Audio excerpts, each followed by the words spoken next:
और दोषियों को कड़ी से कड़ी सजा दी जाए। बहुत कठोर। दोस्तों, उत्तर प्रदेश के मेरठ जिले के कपसार गांव में हर बीते दिन के साथ नए नए खुलासे सामने आ रहे हैं। ये मामला अब सिर्फ एक आपराधिक घटना नहीं रहा, बल्कि सामाजिक, पारिवारिक और सियासी बहस का केंद्र बन चुका है। रूबी और पारस को लेकर जहां एक और अलग अलग थ्योरी सामने आ रही हैं, वहीं दूसरी ओर इस केस से जुड़ी ताजा अपडेट ने पूरे घटनाक्रम को एक नया मोड़ दे दिया है। सबसे बड़ी खबर यह है कि अगवा की गई युवती रूबी के बयान अब कोर्ट में दर्ज कर लिए गए हैं। वहीं आरोपी पारस को न्यायिक हिरासत में जेल भेज दिया गया है। इस बीच बहन की सकुशल बरामदगी के बाद रूबी के भाई नरसी का एक भावुक बयान सामने आया है, जिसने पूरे मामले की संवेदनशीलता और गंभीरता को और गहरा कर दिया है। कैमरे के सामने आए नरसी ने साफ शब्दों में कहा है कि उनकी बहन पर किसी भी तरह का दबाव या जबरदस्ती न किया जाए। उन्होंने आशंका जताई कि उनकी बहन और पूरा परिवार अब भी खतरे में है। नरसी ने कहा कि उन्हें डर है कि कहीं उनकी बहन को डराया धमकाया न जाए, ताकि वो अपनी बात खुलकर न रख सके। नरसी जब कैमरे के सामने अपनी बहन को संदेश दे रहे थे तो खुद को संभाल नहीं पाए। उन्होंने रोते हुए कहा कि बहन, किसी से डरना मत, तेरा भाई तेरे साथ खड़ा है। माँ अब इस दुनिया में नहीं रही, लेकिन हम हैं तुम्हारे साथ। सच बोलना, पीछे मत हटना। ये कहते कहते नरसी फूट फूट कर रो पड़े। उनका ये भावुक बयान सिर्फ एक भाई का दर्द नहीं, बल्कि उस परिवार की पीड़ा को दर्शाता है जो एक के बाद एक गहरे सदमे झेल चुका है। पहले बेटी के अपहरण का आरोप, फिर माँ की हत्या, और अब पूरे परिवार का मंडराता असुरक्षा का साया। इस परिवार की कहानी हर किसी को झकझोर रही है। आपको बता दें कि रूबी और पारस को शनिवार देर शाम उत्तराखंड के हरिद्वार से सकुशल बरामद कर लिया गया था। जैसे ही ये खबर सामने आई, पूरे इलाके में हलचल मच गई। इससे पहले कपसार गांव में रूबी के कथित अपहरण और उसकी मां सुनीता की हत्या के बाद हालात बेहद तनावपूर्ण हो गए थे। गांव में भारी पुलिस बल तैनात करना पड़ा था और हालात पर काबू पाने के लिए प्रशासन को अतिरिक्त कदम उठाने पड़े। रविवार को रूबी को कड़ी सुरक्षा के बीच कोर्ट में पेश किया गया है। वहां मजिस्ट्रेट के सामने उसके बयान दर्ज किए गए। ये प्रक्रिया बंद कमरे में पूरी तरह की गई है, ताकि किसी भी तरह का दबाव या हस्तक्षेप न हो सके। कोर्ट की ओर से यह भी सुनिश्चित किया गया है कि रूबी अपनी बात पूरी स्वतंत्रता के साथ रख सके।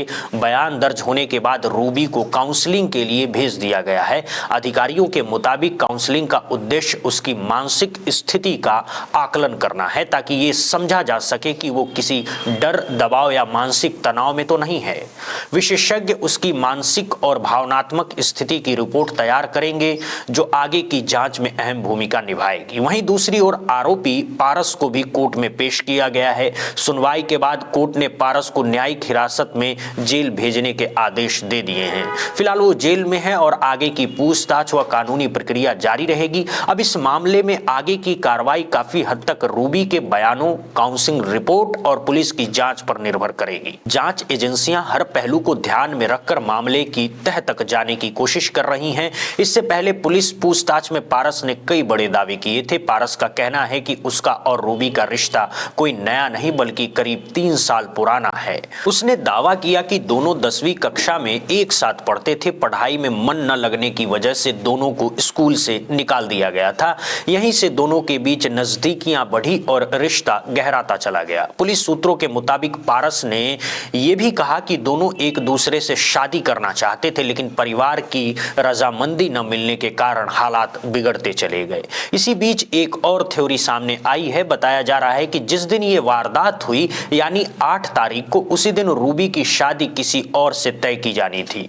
पुलिस को शक है कि ये बात इस पूरे घटनाक्रम की वजह बनी है। कुछ सूत्रों का कहना यह भी है कि पारस 2 महीने पहले इस घटना को अंजाम देने की योजना बना चुका था, लेकिन सही मौके के इंतजार में था और आखिरकार उसने 8 जनवरी का दिन चुना। इस बीच रूबी का एक बयान भी सामने आया है, जिसमें उसने कहा है कि उसे इस बात का अंदाजा नहीं था कि उसकी मां की मौत हो जाएगी। ये बयान मामले को और जटिल बना देता है। इससे ये सवाल उठता है कि क्या ये सच पहले से प्लान किया गया था या हालात अचानक बेकाबू हो गए। धीरे धीरे इस पूरे मामले से जुड़े पर्दे खुलते जा रहे हैं। हालांकि अभी कई सवालों के जवाब मिलना बाकी है। सबसे बड़ा सवाल दोनों की उम्र को लेकर है। रूबी और पारस दोनों की उम्र पर अभी भी संशय बना हुआ है। पुलिस का कहना है कि मेडिकल रिपोर्ट आने के बाद ही इस पर कोई अंतिम टिप्पणी की जा सकेगी। उम्र तय होने के बाद ही कई कानूनी पहलुओं की दिशा तय होगी। वहीं गांव वालों की अपनी अलग ही थ्योरी है। गांव के कुछ लोगों का कहना है कि दोनों के बीच प्रेम संबंध थे और दोनों साथ रहना चाहते थे, लेकिन जब रूबी की शादी किसी और से तय होने लगी तो हालात बिगड़ गए। गांव वालों का दावा है कि इसी वजह से पूरी योजना बनाई गई और घटना को अंजाम दिया गया। हालांकि पुलिस इन सभी पहलुओं की जांच कर रही है और किसी भी नतीजे पर पहुंचने से पहले सबूतों और बयानों को आधार बना रही है। इस पूरे मामले ने अब राजनीतिक रंग भी ले लिया है। नगीना से सांसद चंद्रशेखर आजाद लगातार इस केस को लेकर सक्रिय नजर आ रहे हैं। कभी वे सड़कों पर दौड़ते हुए दिखते हैं तो कभी कैमरे के सामने अपनी बात रखते हुए उन्होंने इस पूरे मामले को दलित बनाम राजपूत के एंगल से जोड़ते हुए कई सवाल खड़े किए हैं। ऐसा क्या है उस गांव में जिसको छिपाया जा रहा है? लड़की का भाई बयान दे रहा है, लड़की के पिता रो रहे हैं। जब इतनी पीड़ा में थी तो मेरा एक नैतिक कर्तव्य है, और मेरा नहीं, हर व्यक्ति का, जो बहन बेटियों के सम्मान की लड़ाई लड़ना चाहता है, कि उनको जाके उस दर्द को बांटना चाहिए, उनकी मदद करनी चाहिए। लगातार जिस तरह से फिल्मी वो होता है, मेरी गाड़ी के सामने लाके गाड़ी लगा देना, फिर मजबूरी में मुझे ऐसा लगा कि कोई बड़ी घटना ना घट जाए, मैं बाइक से चला गया। पुलिस मुझे खोजती रही, पिस्टल उनके सर पे लगी हुई है, वो बंदूकों की नोक पे है, इसलिए वो रो रो के इंतजार कर रहे हैं कि चंद्रशेखर वहां जाए। लेकिन ये गूंगी, बहरी और तानाशाही सरकार नहीं चाहती कि चंद्रशेखर जाके उन परिवारों की आवाज उठाए। देखिए, मामला तो इतना जघन्य है कि अगर कोई वास्तविकता में उस दर्द को महसूस करे तो वो रो पड़ेगा। इतना दर्दनाक है कि एक माँ, जो, क्योंकि माँ और पिता एक ऐसा रिश्ता है, बच्चों के लिए वो सुरक्षा कवच होते हैं, छाया होते हैं, हीरो होता है पिता और माँ ना। वो उनके लिए कुछ भी कर सकते हैं। बेटा पिता से कोई डिमांड कर देता और पिता उसको पूरी कर देते हैं। कहां से करते हैं, कैसे करते हैं? अपना जूता नहीं खरीदते, जरूरत के समय अपनी जैकेट नहीं खरीदते और आवश्यकता का सामान नहीं खरीदते, लेकिन करते हैं। उस बेटी को कुछ दरिंदे उठा के ले जाने की कोशिश कर रहे थे, उसकी असहमति के कारण, असहमति के बावजूद। तो एक माँ ने, जैसा हमेशा होता है भारत की संस्कृति में कि माँ अपने बच्चों की रक्षा के लिए आगे आती, माँ आगे आई और मुकाबला जब करने लगी तो उन दरिंदों ने उस माँ को धारदार हथियारों से उनका सर कुचल दिया। उस बेटी को वो अगवा करके ले गए और उस माँ को जो है उसकी निर्मम हत्या कर दी। सभ्य समाज में किसी भी जाति धर्म के लोग हों, चाहे वो मेरठ के हों, उत्तर प्रदेश के हों, देश के जिन लोगों ने देखा, जिनके घर में बेटियां, उन सारी माओं को तकलीफ हुई होगी कि इस तरह का जघन्य अपराध की कोई किसी भी तरह से जो है उससे सहमति उस पर दर्ज नहीं करा सकता है।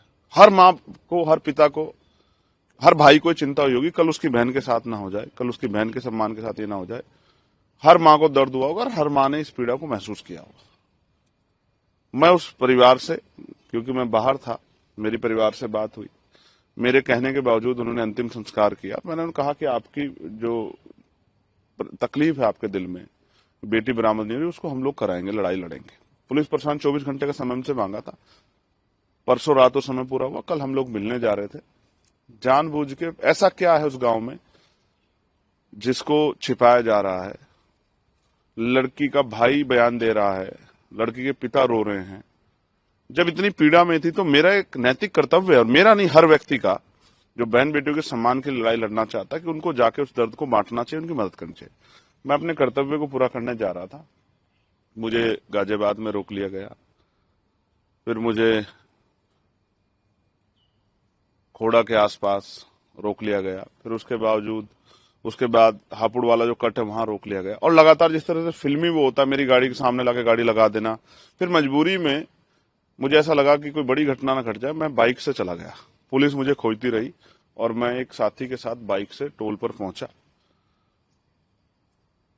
मेरी समझ में नहीं आ रहा है कि उत्तर प्रदेश में ऐसा क्या हुआ है कि एक चुनावा सांसद अपने परिवार से नहीं मिल सकता, जिसमें परिवार ही डिमांड कर रहा है। क्योंकि रात मेरी उनसे वीडियो कॉल पे बात हुई, वो रो रहे थे कि आपको आना पड़ेगा, आपको आना पड़ेगा। वो भय के साए में, मैं गारंटी दे कह सकता हूं, उनके पिस्टल उनके सर पे लगी हुई है, वो बंदूकों की नोक पे है, इसलिए वो रो रो के इंतजार कर रहे हैं कि चंद्रशेखर वहां जाए। लेकिन ये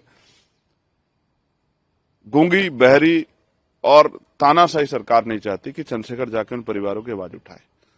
मैंने कल फेसबुक लाइव के माध्यम से मांग की थी कि मुझे डर है, क्योंकि जिस तरह के हमारे सूत्रों से पता लगा कि बेटी गुंडों के पास ही थी, अपराधियों के पास ही थी, तो मुझे डर है कि उस बेटी से जबरन उसको डरा के उसके अपने फेवर में बयान न दिलवा दी जाए। इसलिए मेरी मांग है कि उस बेटी को एक बार परिवार से मिलाया जाए, क्योंकि उस बेटी को नहीं पता क्या क्या हो गया है, उस बेटी की जानकारी में नहीं है, उस बेटी को क्या बीत रही है, वो किस सिचुएशन में उसको कितना डराया गया है। क्योंकि उसका एक बयान मैंने सुना है कि मेरे परिवार की हत्या का डर दिखाकर कि उनकी हत्या कर दूंगा, ये गुंडा आरोपी मुझे लेके गया। चंद्रशेखर आजाद का कहना है कि यह सिर्फ एक आपराधिक मामला नहीं बल्कि सामाजिक अन्याय का उदाहरण है। उन्होंने प्रशासन पर निष्पक्ष जांच का दबाव बनाया है और पीड़ित परिवार को न्याय दिलाने की बात कही है। उनके बयान और वीडियो सोशल मीडिया पर तेजी से वायरल हो रहे हैं, जिससे मामला और ज्यादा चर्चा में आ गया है। हालांकि प्रशासन का कहना है कि जांच पूरी तरह निष्पक्ष तरीके से की जा रही है और किसी भी दबाव में आकर कोई कार्रवाई नहीं की जाएगी।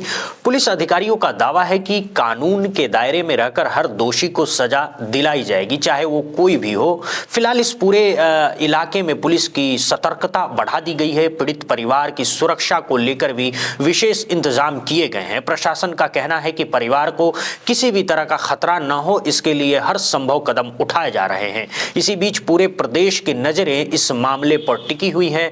हर कोई जानना चाहता है कि सच क्या है, ये प्रेम प्रसंग था, साजिश थी या हालात का खौफनाक मोड़। क्या रूबी पूरी सच्चाई सामने ला पाएगी? क्या उसे बिना डर और दबाव के न्याय मिल पाएगा? इन सभी सवालों के जवाब आने वाले दिनों में जांच और कोर्ट की कार्रवाई के साथ सामने आएंगे। फिलहाल इतना तय है कि कपसार कांड ने समाज, सिस्टम और इंसाफ तीनों पर बड़े सवाल खड़े कर दिए हैं। अब इस पूरी खबर पर आपकी क्या राय है? क्या आपको लगता है कि सच सामने आ पाएगा? अपनी राय कमेंट बॉक्स में जरूर बताइएगा। बने रहिए बुद्धा इंस्पायर्ड के साथ। बहुत बहुत धन्यवाद, बहुत बहुत शुक्रिया दोस्तों।